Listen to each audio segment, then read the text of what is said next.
अब हम देखते हैं इस क्वेश्चन को। तो पहले इस क्वेश्चन को हम पढ़ते हैं। वो बोल रहा है an ideal gas undergoes a reversible isothermal expansion from state 1 to state 2।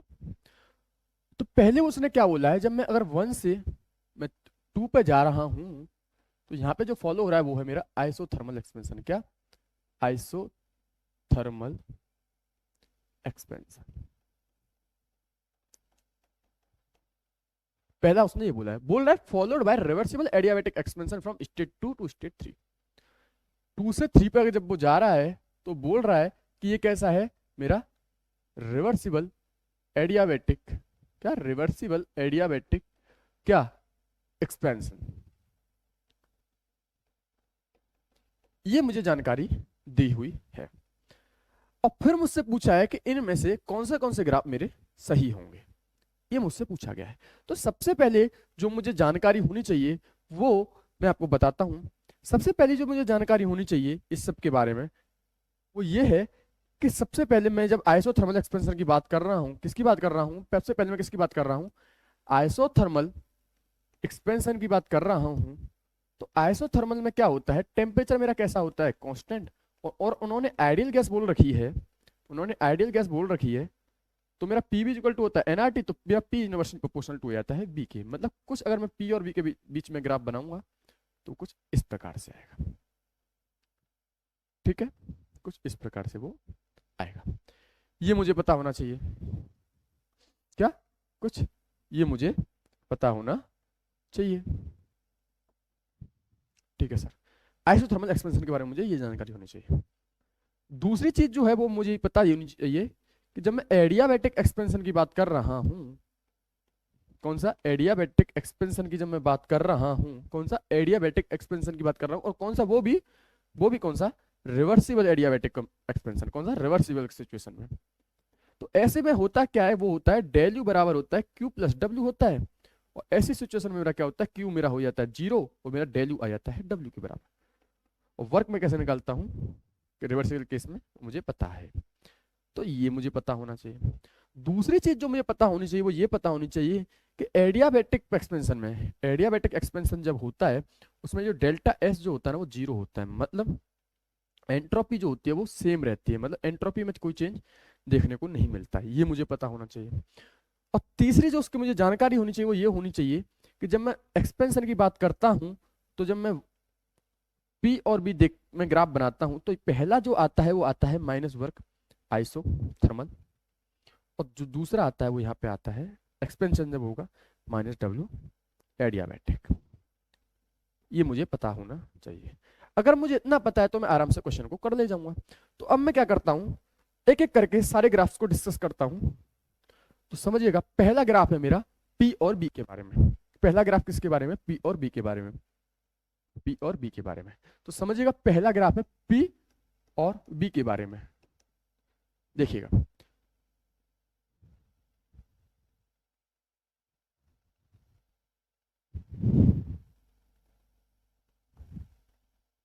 P और बी। अगर मैंने बोला आइसोथर्मल एक्सपेंशन है पहली प्रोसेस, पहली प्रोसेस कैसी है मेरी, मैंने लिख लेता हूं यहाँ। पहली प्रोसेस जो है मेरी वो है आइसोथर्मल एक्सपेंशन के बारे में। तो वो कैसा आएगा, P is inversely proportional to B, temperature constant होगा। तो पहला जो ग्राफ आएगा वो कुछ इस प्रकार से आएगा। समझ में आई, पहला जो आएगा। दूसरा जो आएगा वो दूसरा क्या है, एडियाबैटिक एक्सपेंशन है। और P और B का जब मैं ग्राफ बनाऊंगा तो मेरा कुछ आएगा, मैंने बता रखा है कि वो कैसा आएगा, वो भी कुछ ऐसा ही आता है। तो वो भी कैसा आएगा, वो भी ऐसा ही आएगा। मतलब दोनों के ग्राफ जब साइमल्टेनियस नहीं बना रहे हैं तो कुछ ऐसे ही आएंगे, क्योंकि ये पहला क्या है, पहली प्रोसेस है यहाँ तक, और यहाँ से क्या है दूसरी प्रोसेस। तो पी और बी का ग्राफ कुछ ऐसा आएगा। तो मेरा जो ऑप्शन नंबर ए है वो तो मेरा सही हो गया। सही बात है सर।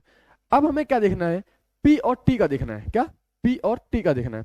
क्या देखना है मुझे, मुझे देखना है किसका देखना है मेरा, वो मुझे देखना है पी और टी का, पी और टी का। तो देखिए देखते हैं पी और टी में क्या है। तो पी और टी का जब मैं देखने को जाऊंगा तो पी और टी का देखने के लिए जाऊंगा किसका, पी और टी का जब मैं देखने के लिए जाऊंगा तो पी आ जाएगा यहां पर और टी आ जाएगा यहां पे। यही बोला है ना हमसे, पी और टी। हमसे क्या बोला है, पी और टी के बारे में।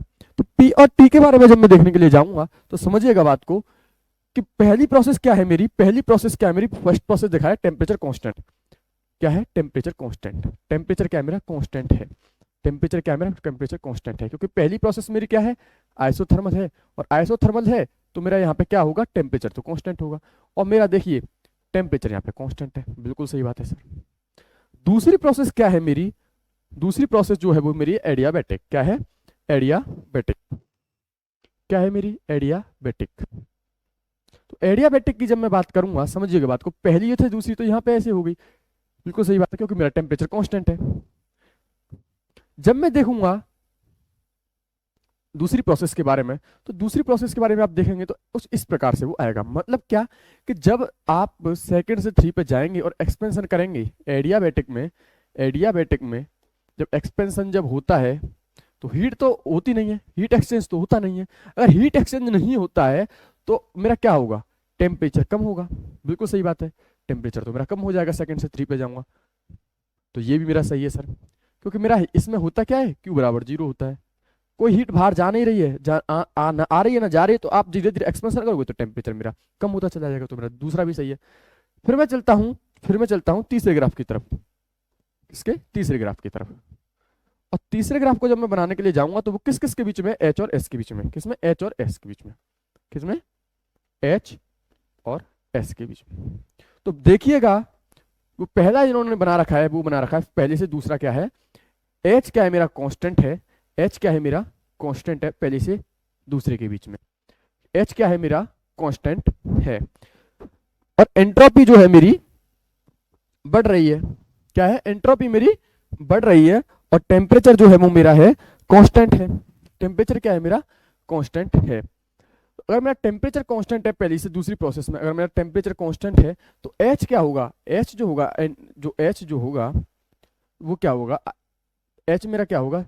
एच तो मेरा बिल्कुल 0 होगा। और आप देखिएगा एच इन्होंने कुछ ना कुछ दिखा रखा है यहाँ पे, तो ये तो सही ग्राफ नहीं है।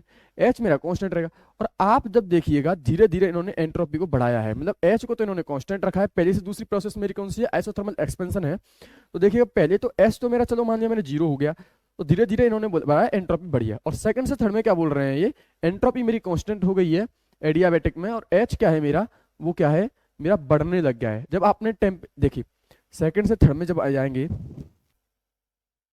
तो देखिए ये तो मुझे समझ में आ गया, पहले से दूसरा कुछ ऐसा रहा होगा, क्योंकि ये जब प्रोसेस जब चल रही है ये आइसोथर्मल है। और आइसोथर्मल में मैं जानता हूँ, क्या जानता हूँ कि मेरा डेल्टा एच जो होता है वो मेरा 0 होता है, तो मेरा एच क्या रहेगा? सेम रहेगा। ये तो मुझे पता है। दूसरा क्या बोल रहे हैं? सेकंड से थर्ड जब हम गए हैं हमारी एंट्रोपी तो कांस्टेंट रही है। हाँ बिल्कुल, एच तो हमारा सेम रहेगा, क्योंकि हमारी कैसी प्रोसेस है? एडियाबैटिक प्रोसेस है, बिल्कुल सही बात है। लेकिन आप देखेंगे तो इन्होंने बोला है कि हमारी जो एच है वो बढ़ती चली गई है। तो आप देखिएगा मैंने क्या बोला है? N C P del T होता है। और हम जानते हैं कि जब जब हमारा एक्सपेंशन होता है एडियाबैटिक में, किसमें? एडियाबैटिक एक्सपेंशन जब जब होता है हमारा टेम्परेचर हमेशा कम होता है। कम होता है तो डेल टी भी कम होगा। डेल टी कम होगा तो हमारा डेल टी कम होगा तो हमारा डेल्टा एच भी कम होगा। और वो हमारा यहाँ पे क्या दिखाया उन्होंने? बढ़ते हुए दिखा रखा है। तो ये तो हमारी गलत बात है, ये तो ऐसा हो नहीं सकता है। तो हमारा अगर ग्राफ आना चाहिए था तो हमेशा डेल्टा एच का हमारा ऐसे आना चाहिए था। तो हमारा तीसरा वाला जो ग्राफ है वो हमारा दूसरा सही है, लेकिन हमारा तीसरा बिल्कुल गलत है, क्योंकि ये कर्व जो ऐसे ना होके हमारा ऐसे होना चाहिए था। अब हम चलते हैं डी की तरफ। डी किस में बना रखा है? टी और एस में बना रखा है। डी किस में बना रखा है? टी और एस में। अगर मैं टी और एस का ग्राफ बनाने के लिए जाऊंगा, टी और एस का ग्राफ बनाने के लिए जाऊंगा, तो पहला क्या है मेरा? टेम्परेचर कांस्टेंट है। क्या है मेरा? टेम्परेचर कांस्टेंट है। क्या है मेरा? टेम्परेचर कांस्टेंट है। टेम्परेचर मेरा कांस्टेंट है, सही है। टेम्परेचर कांस्टेंट है। और मेरी आइसोथर्मल में क्या होता है? एंट्रोपी बढ़ती है। बिल्कुल सही बात है सर, सही बात है। टेम्परेचर कांस्टेंट और एंट्रोपी बढ़ रही है। फिर दूसरा क्या है? फिर दूसरा है मेरा कि सेकंड और थर्ड में जो है एंट्रोपी कांस्टेंट है और टेम्परेचर डिक्रीज हो रहा है। क्या है? एंट्रोपी तो मेरी कांस्टेंट है, एंट्रोपी क्या रहेगी मेरी? कांस्टेंट रहेगी। और टेम्परेचर क्या है मेरा? डिक्रीज हो रहा है। और एंट्रोपी जो है मेरी कांस्टेंट है।